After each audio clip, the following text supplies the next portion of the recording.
Hi, and welcome back to Abilene People, the podcast here on BigCountryHomepage.com, where we talk with Abilene's most interesting people. And today, boy, oh boy, oh boy, we've got one of those. Her name is Kayla Young, and that's an appropriate last name because she is the youngest head of any nonprofit in Abilene. I've done the research. Did you know that's true? I didn't. I haven't done the research. Oh.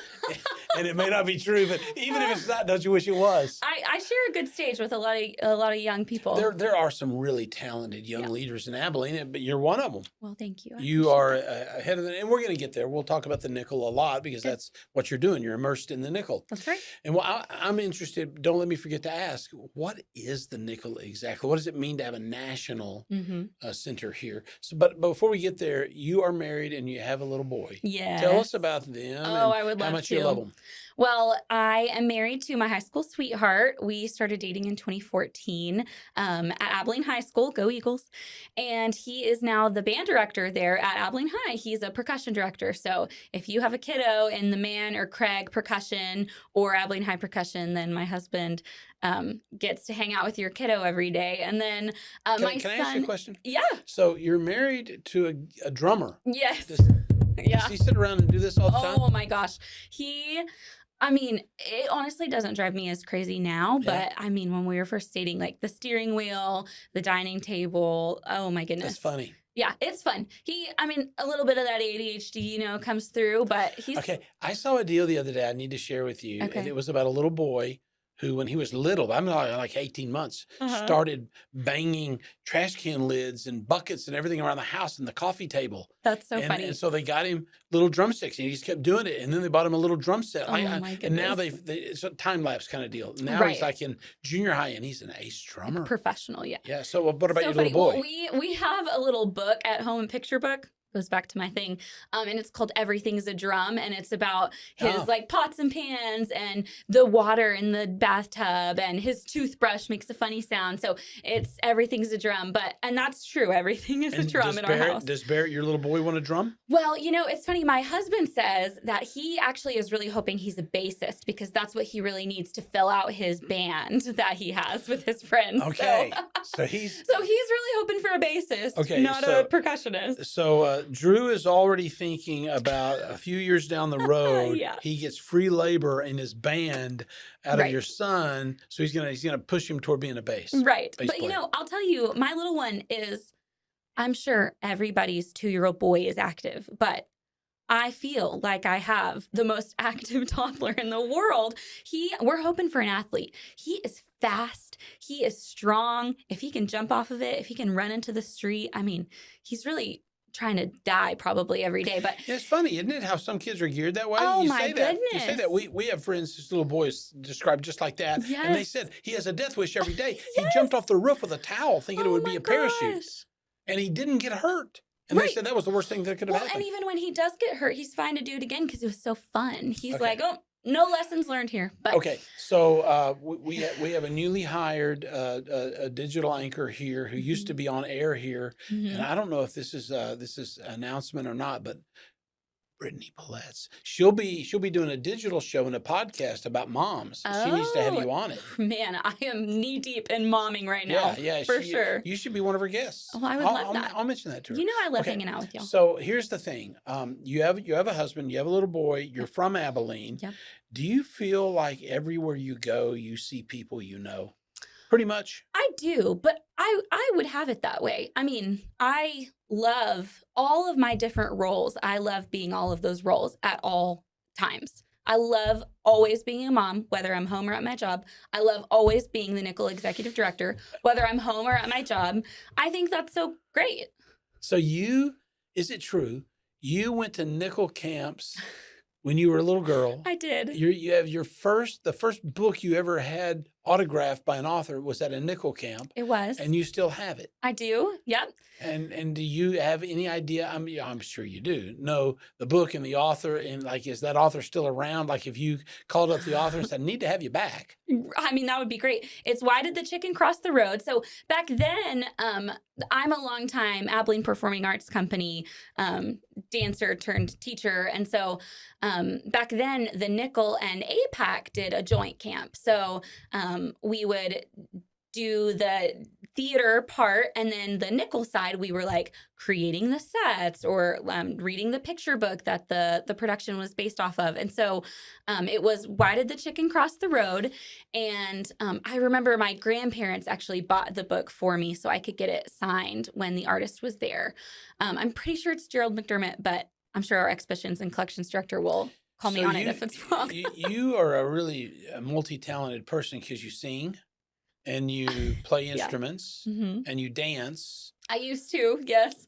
Yeah, that's amazing. How do you do all that? Well, I don't do it all now, but I am passionate about all of them still. So yeah, my degree is in musical theater, so I have a BFA. See, you want to blame Drew for Barrett's activity-minded little self, but it's really the mom, not the dad. I mean, him wanting to be the center of attention and the star of the show is probably my fault. Center stage? Yeah, I will take responsibility for him liking the attention, yeah. Okay, so let's talk about the nickel. Let's talk the about National Center for Children's Illustrated Literature. Yeah, I know. The acronym is NCCIL, hence we call it the nickel. And so what is it? And why is it a national thing? Okay, well, I will shorten this story for those who don't know, but in 1993, the mayor at the time, Dr. Gary McCaleb, was reading Santa Calls by William Joyce to a group of fourth graders.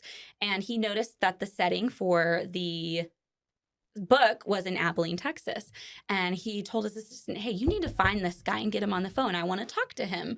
And so they talked. He thought it was a prank. They went back and forth. And Mr. McCaleb invited him to Abilene.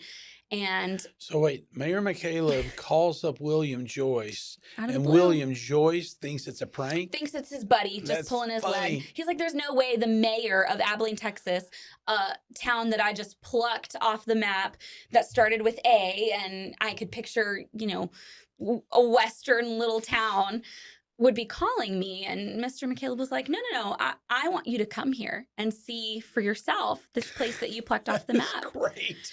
And Bill Joyce said, okay, I will. And so they came. I think Abilene, I will show my age. I wasn't born yet, but he brought him here. Kayla, this is killing me. You weren't born in 1993. I wasn't. Kayla, no. Wow. We've already established, even if it's not true, we've established that you're the youngest director of a nonprofit in town, but that's amazing. Okay, keep going. Sorry. Yeah. No, it's good. It's good.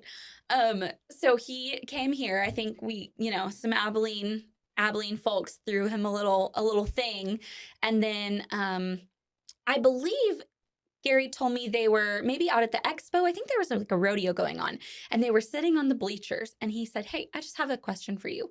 What do you do with your art when it's all finished and done, once it's been scanned in to become a picture book? Where does it go? What are you doing with it?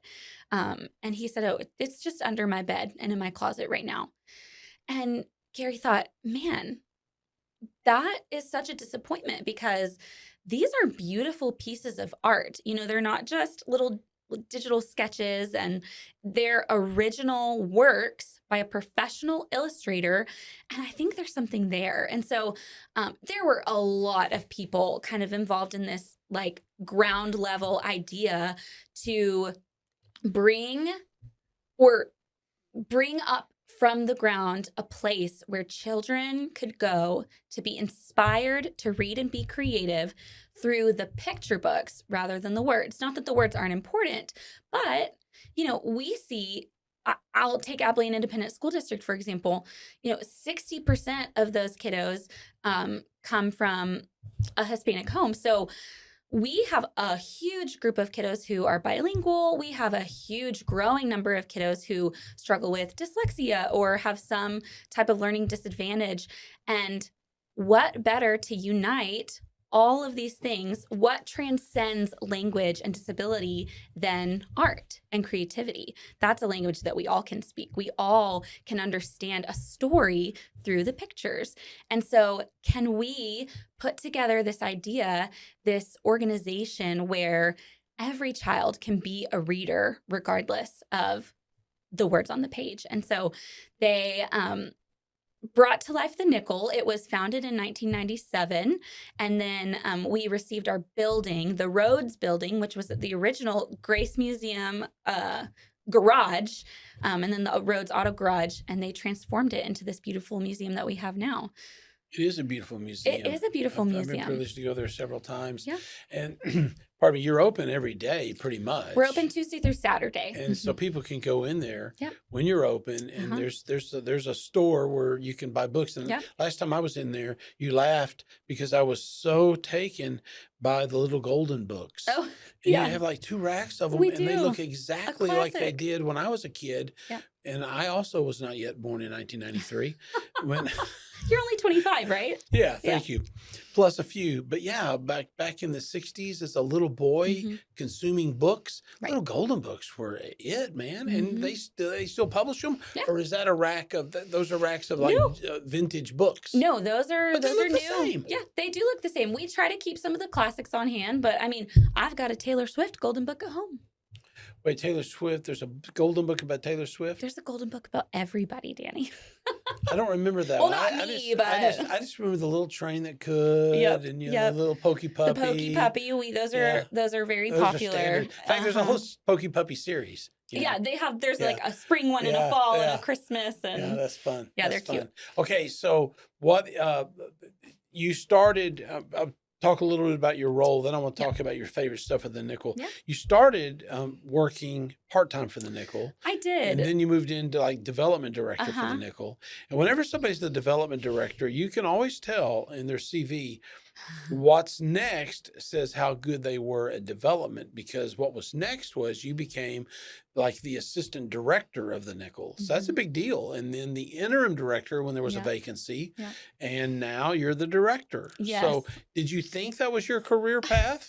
I didn't. So it's funny, when I was a senior in college, I knew that I really wanted to be in the nonprofit arts scene. So somewhere downtown, serving people through my craft. I had a passion for fine art, all aspects of fine art, and I just knew that that was a passion of mine and something that I could be really successful at. And so I shot in the dark my first semester.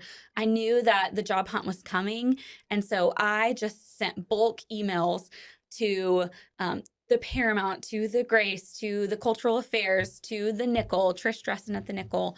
And Trish responded, and I wasn't looking for a job. I was actually just looking for a conversation. I wanted them to maybe look over my resume, see if they had some advice for me, see if there were some people that I should be reaching out to or sitting down with. I already had a couple part-time jobs, so I definitely wasn't looking for more work. But Trish said at the Nickel, Trish Dresson at the time said, you know what? I could really use an extra set of hands. Do you want to start tomorrow? And my email wasn't even about work, but I knew this was an open door that kind of God was giving me. And I was like, I'm just going to trust that, I can only offer her like 4 hours a week, but I'm just going to do it. So I spent my last 4 free hours of the week going to the Nickel and just like working in the bookstore, helping get programming stuff ready. I didn't think it would be my forever career, but I was like, I feel like this is a good way for me to kind of get engaged and get involved downtown. And so I loved it. It was just such a delight to be existing in this space where there was so much joy. There were so many people passionate about not just the Nickel and the things that we're passionate about, but Abilene and the development of our downtown community. And so that was great. I graduated college. There wasn't a full-time position at the time. So I went and worked as a music teacher for 3 years at St. John's Episcopal School. And then Trish, By the way, Teacher of the Year. I was Teacher of the Year. Yep. That was a sweet honor. And Trish Dresson was stepping down and Molly Bella was stepping in, and they did have an opening for a development director.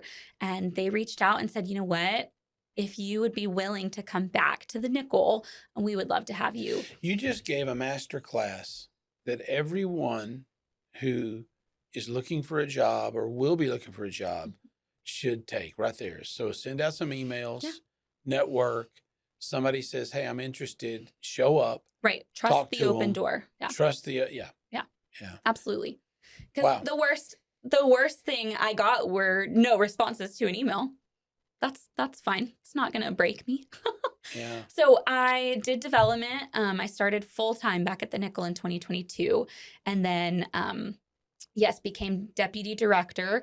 We knew we had a little bit of momentum at the Nickel, and which is great. That's a great problem to have, but that meant that the director position kind of started having their hands full, and we're already a very small staff at the Nickel.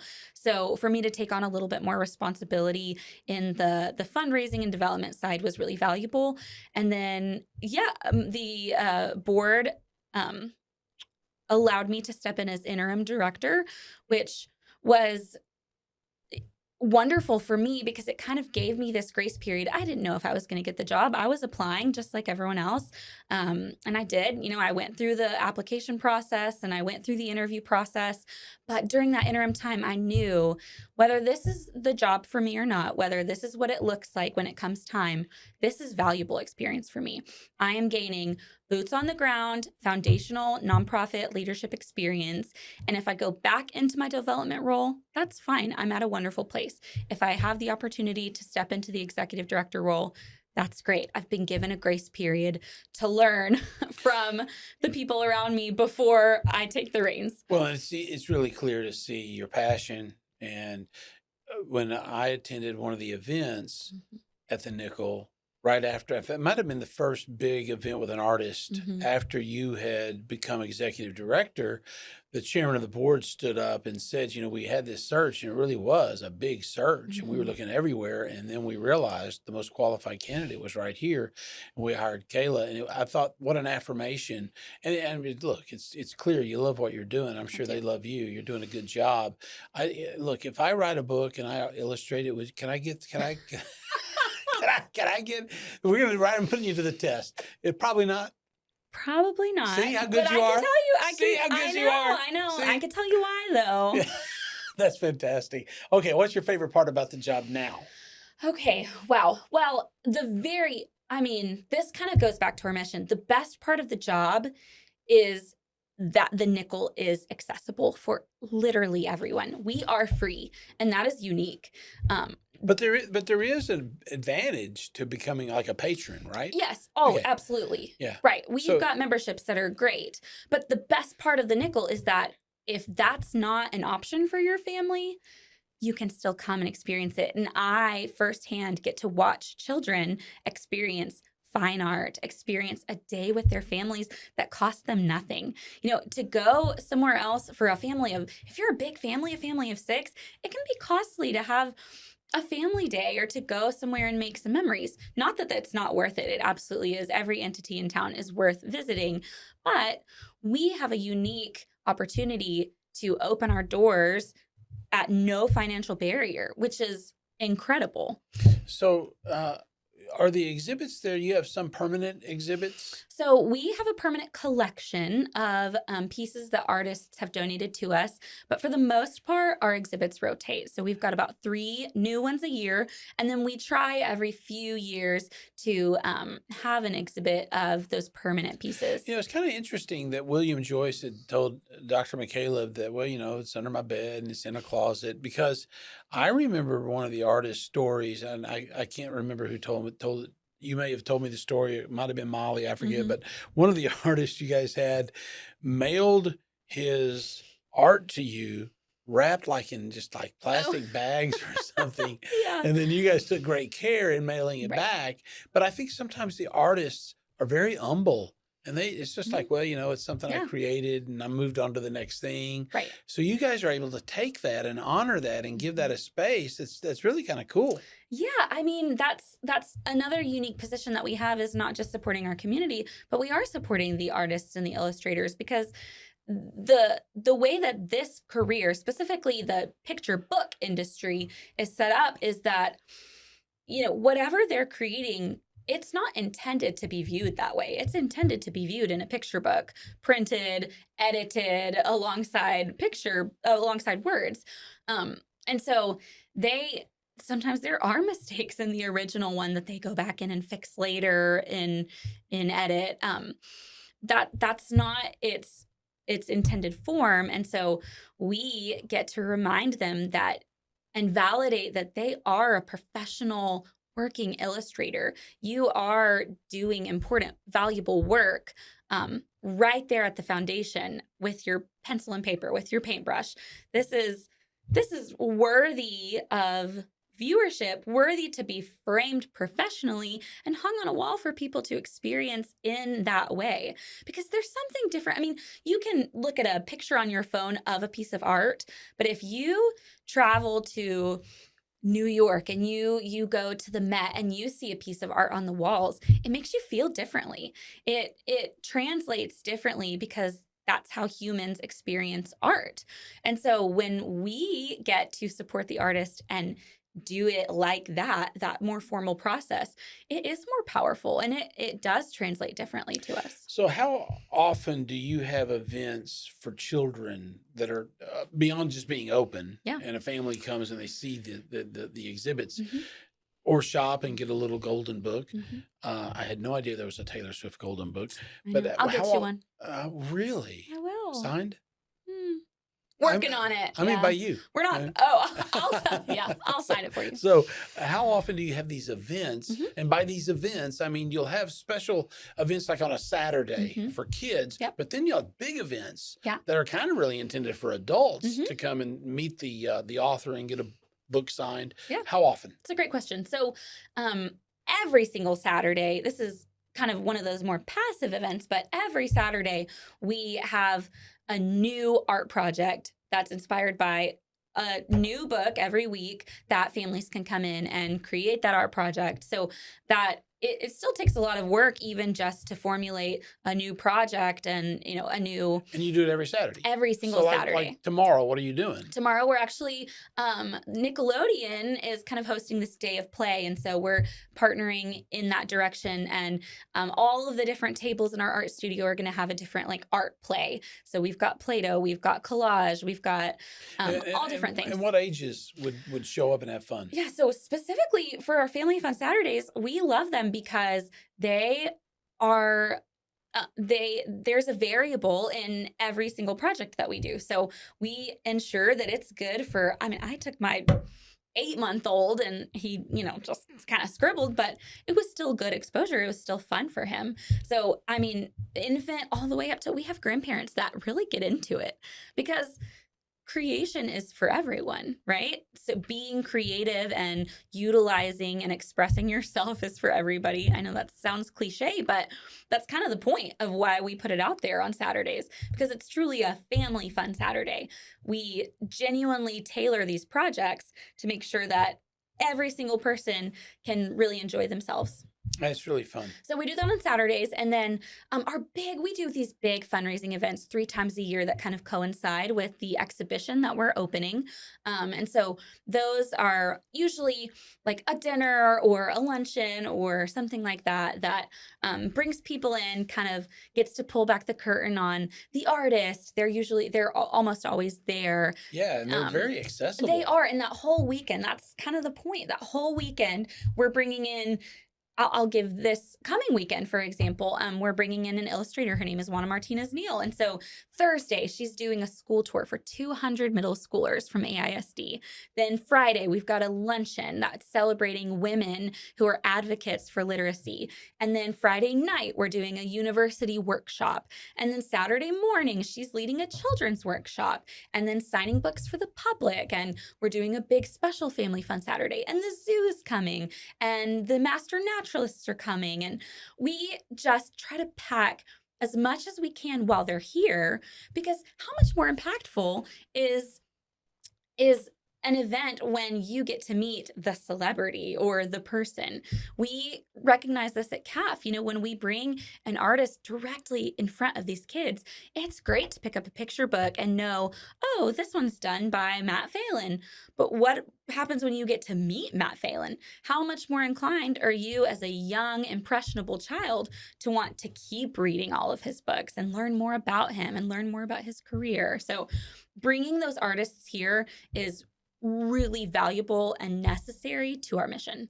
When's your next big dinner event where the artist is there and it's a fundraiser? So and all? next Friday, we have a luncheon. It's not a dinner, it's a luncheon, but she'll be here and Yeah, she'll be a okay, part of the panel. okay. Yeah.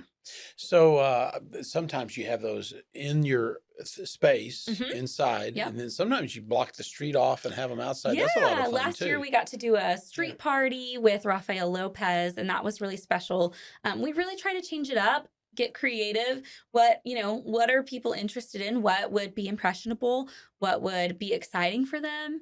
And then beyond those things, we regularly, at least monthly, try to have something for our Nickel members, because as we talked, we're free. So to kind of engage people who want to be members at the Nickel, that's on us and our team to kind of create something extra that adds value to that experience. Because if you purchase a membership somewhere else, that admission is kind of that value piece. But we don't have that. We're always free to everyone. So can we create a family fun paint night that you get in for free? Can we have a workshop that you get in for free? Can we have a night at the museum just for adults with an open bar and special speakers that other people aren't getting access to, that would incline you to want to be a member at the Nickel? And so we sprinkle those throughout the year. We do a great Laps for Literacy event in the spring, where we're kind of raising money for all of the picture books that we donate. We donate hundreds and thousands at this point of books every year. Well, you donated some to the Boys and Girls Club. We did recently with y'all, yeah. with us Mhm. at our Founders Day event in Yep. June, and the kids went bonkers. You did such a I beautiful feel thing. like I cried for like 2 days. That was so incredible. special. It was Yeah, incredible. I mean, it was incredible. And Yeah. so somebody's watching this and they don't really understand and know what it means for a kid. Not always, but sometimes an underserved population family member that doesn't have a book, and they get a free book. And those books were, I mean, A big, new sturdy, book, brand right. new. Absolutely. Hardback books by a very well-known author. Mhm. And the series of books was a really, really big series. Yeah. In fact, I was sharing about it with, you're going to have to help me remember the name of that one book we gave away in that series, because it was so popular. When I was sharing about it with a corporate person up the ladder in our Irving office, she was so excited and could not believe it. It's her kid's favorite The Dog book. Man books. Yeah, the Dog Man Yeah. books. It was the Dog Man books. Yep. So thank you. And she couldn't believe it. She just, are you kidding me? Yeah. Now, at first she was under the impression that the artist had come. Yeah. And I said, the author. We're working on it. And I said, no, but artists and authors do come. And she was just blown away. Yeah. So it's really cool. And I mean, I think about our own like financial climate. Even my own family, sometimes, we go to Sam's and my son wants every book there, but that's not what we're here for. That's not in the budget this week. Like, we're here to buy our groceries. You need a new pair of shoes. A brand new book for some people seems like no big deal, but that's really impactful for certain populations. And so for us to be able to stand in the gap and offer a free space for people to come create, offer free picture books when we get the chance, offer free picture books that they can have signed by a professional award-winning illustrator for free, that is significant. That is significant work that we're doing for the community. And I know, we've talked about that national piece a little bit, but hopefully and eventually that ripple effect continues, and it kind of leaks into the state and the country. That's huge. yeah, I love it. I do. I love your passion and your energy, and I just want to congratulate you. You've caught the wind. You've raised the sails. Which is work. It takes a lot of work, and you're doing it. And I know that you probably feel like you're overwhelmed sometimes. You got a long way to go. I'm just sure you do. But you're doing a great job. And I want to end with a kind of a I don't know, just more of a generic question about not only downtown, but about what you'd like to see in Abilene. But first, are you excited about downtown? I am. I know there's a lot of negativity. The Facebook people come on strong, but listen, what is happening in downtown does benefit our community. It benefits cultural tourism, which I think it's important for me to remind people that tourism does affect our ability to move our mission. So when we have dollars flowing through downtown as a whole and then into our own bookstore and our own contributions, that is what is allowing us to do these things. I know it, I mean, if I'm being transparent, yes, it's always about the mission and the work, but we've got to have the dollars to do it. And so making sure that we have an electric and exciting place that people want to come and spend those dollars is super valuable to our nonprofits that are existing down there, especially. Yeah, and if you haven't gone downtown recently, you just don't know how close it's getting to really kind of the Cypress Street corridor being finished. It's getting close. Yeah, and we're a street over, so if you're concerned about the mess, we don't have any construction on our streets. Yeah. So, what do you want to see in Abilene in the next 10 or 20 years? I don't mean necessarily. You can answer that from the perspective of the director of the Nickel or not. Just as a young, mom and a young star in our city. What do you and Drew talk about? What do you want to see in Abilene over the next many years? Well, from the Nickel perspective, I think that anytime we can create a landscape where people spend more time, that benefits everyone. So we want people to consider Abilene, at the very least within the state, a really great day trip or weekend trip. So if we can get people to come to the Nickel for a full morning, can we generate enough interesting things for them to spend time doing and then go eat somewhere? So, I mean, I think we are a kid-friendly town. Can we have some more like kid-friendly restaurants or a place to grab a quick soda or Coke soda? I'm not from the North. A quick Coke. Can we have some things downtown that are a great place? Bodegas is great. A good place to grab a snack for your kiddos. And then, you've spent the afternoon there, keep going, a good place to stay. That's a really great thing. The Doubletree Hotel, that has benefited us greatly. Because we get to say, hey, there's a wonderful place for you to stay when you come to the Nickel, and it's within walking distance. I know walkability is kind of a hot button, but I think we're pretty close, and people that travel kind of have that expectation already that they know they're probably going to park somewhere and can continue to walk around. And so I don't really see that as a big issue with our patrons. As a mom, honestly, I'm really impressed with the direction that things have gone. I think there's more that can be added, but I'm really proud of Abilene and our leadership and the direction that they're taking it. I think the green space there off of Cypress is going to be really nice. We love doing picnics down at the Storybook Gardens. I think that's really fun. My son loves the new Turtle Walk sculptures because there's water, and so he loves to get in the water. But I mean, there's always good development, but I really think if we as community members and leaders can cultivate just a positive attitude about the changes that are happening, I think that will go a long way. There's a lot of good that can happen, but there's a lot of good that's already happening. I like it. Yeah. I like it. I like your positivity. Yeah. And I like how you just kind of flew by the negativity on Facebook. Social media is just kind of this weird place. I recently was talking with somebody and I said, I just don't think social media in general really promotes emotional maturity. I just don't think it does. And I heard myself say that. And I thought, get out of the comment section, Kayla. And I'm like, okay, I will. Hey, I did away with, hit delete on my Facebook account 5 years ago and have not looked back, and doesn't bother me, which is the weirdest thing for somebody who's in promotions to not have a Facebook account. But I went off social media for about a month this summer, almost all of the second half of July and 1st of August. And it was so good for my mind, but my heart missed my friends on Facebook. I missed keeping up with people, but that's the only downside is that you don't keep up with things and you don't hear about the news. Right. And I also feel like I get to use my personal platform as an advocate for the Nickel and for other downtown things. So I get it. Kind of being able to be on the front line. Well, look, you've got a lot going on. I appreciate you coming by. I appreciate the time and Good luck next week on your big event, Thank you. and good luck tomorrow with the Nickelodeon. Yeah. I wonder if Nickelodeon realizes I know, that I if we just could find heard. somebody I'm that said like, Odeon, there's Nickelodeon, I don't know, something there. something there. There's All right, something there. Kayla Young. Thanks, Danny. Thanks. You're the best. Oh, no, you're the best. Really appreciate you. And give my regards to that husband and that little boy. I will. Wonderful people. Well, there it is.